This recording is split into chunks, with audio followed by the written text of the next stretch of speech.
এই মুহূর্তে ঢাকা বিশ্ববিদ্যালয়ের জিমনেশিয়ামে আছেন রিপোর্টার মনির হোসেন। সরাসরি যাচ্ছি তার কাছে। এই মুহূর্তে আছি ঢাকা বিশ্ববিদ্যালয়ের শারীরিক শিক্ষা কেন্দ্রে। সারাদিন যেটি আমরা দেখিয়েছি যে টিএসসিতে বৈষম্য বিরোধী ছাত্র আন্দোলনের যেই গণত্রাণ সংগ্রহ কর্মসূচি সেটি চলেছে, কিন্তু রাত 8টার পরে সেখানে ওভারলোড হওয়ার পরে শারীরিক শিক্ষা কেন্দ্রে আসলে ত্রাণ কার্যক্রম চলছে, ত্রাণ সংগ্রহ কার্যক্রম।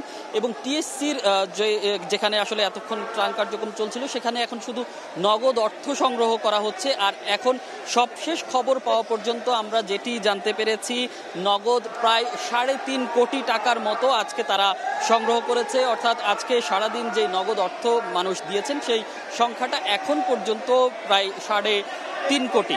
এবং আমরা এই মুহূর্তে শারীরিক শিক্ষা কেন্দ্রে যেটি দেখতে পাচ্ছি, এখানেও সেই চেইন সিস্টেমে বিভিন্ন ত্রাণ আসছে এবং শিক্ষার্থীরা সংগ্রহ করছে। এভাবেই আসলে উৎসাহ উদ্দীপনা দিয়ে আসলে তারা ত্রাণ সংগ্রহ করছে এবং যেই স্বেচ্ছাসেবকরা আছে সেই স্বেচ্ছাসেবকদের উজ্জীবিত করছে। এবং তারা যে আমরা এখন যেটি দেখতে পাচ্ছি যে চেইন সিস্টেম তারা করে নিয়েছে, একদম গেট থেকে অর্থাৎ বাহির থেকেই সুশৃঙ্খলভাবে ত্রাণগুলো তারা একদম তাদের যেখানে রাখার নির্দিষ্ট রাখার জায়গা করেছে সেখানে রাখছে। এবং বাহিরেও আমরা যদি বলতে চাই, টিএসসিতে যেমন ভিড় আমরা সারাদিন দেখিয়েছি, শারীরিক শিক্ষা কেন্দ্রের বাইরেও কিন্তু এখন সেই একই রকম ভিড় আছে মানুষের, সেই একই রকম অংশগ্রহণ।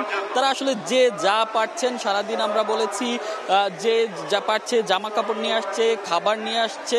এবং এখন যেটি আমরা দেখতে পেয়েছি সন্ধ্যার পর থেকে বিশেষ করে ওষুধ আসতে শুরু করেছে এবং নারীদের যে স্যানিটারি ন্যাপকিন আছে সেসব আসতে চলেছে। কারণ দিনভর আমাদেরকে স্বেচ্ছাসেবীরা জানিয়েছিল স্যানিটারি ন্যাপকিনের প্রয়োজন, তাদের শিশু খাদ্যের প্রয়োজন, তবে সেগুলো এখন আসতে শুরু করেছে এবং তারা সংগ্রহ করছে। এবং সংগ্রহ করে আসলে তারা যেটা বলছে এবং এই একদিকে সংগ্রহ করছে এবং অন্য দিক থেকে তারা গাড়ি লোড করে এবং যে বন্যা কবলিত এরিয়াগুলো আছে, যে এলাকাগুলো আসলে বন্যা কবলিত আছে, সেই এলাকাগুলোতে তারা পৌঁছানোর চেষ্টা করছে এবং সেটি অব্যাহত আছে। তো যে ঢাকা বিশ্ববিদ্যালয়ে যে গণত্রাণ সংগ্রহ কার্যক্রম চলছে সেখান থেকে আমার কাছে এই ছিল সবশেষ। বন্যার্থীদের জন্য ত্রাণ সংগ্রহের সবশেষ নিয়ে আমরা সরাসরি ছিলাম ঢাকা বিশ্ববিদ্যালয়।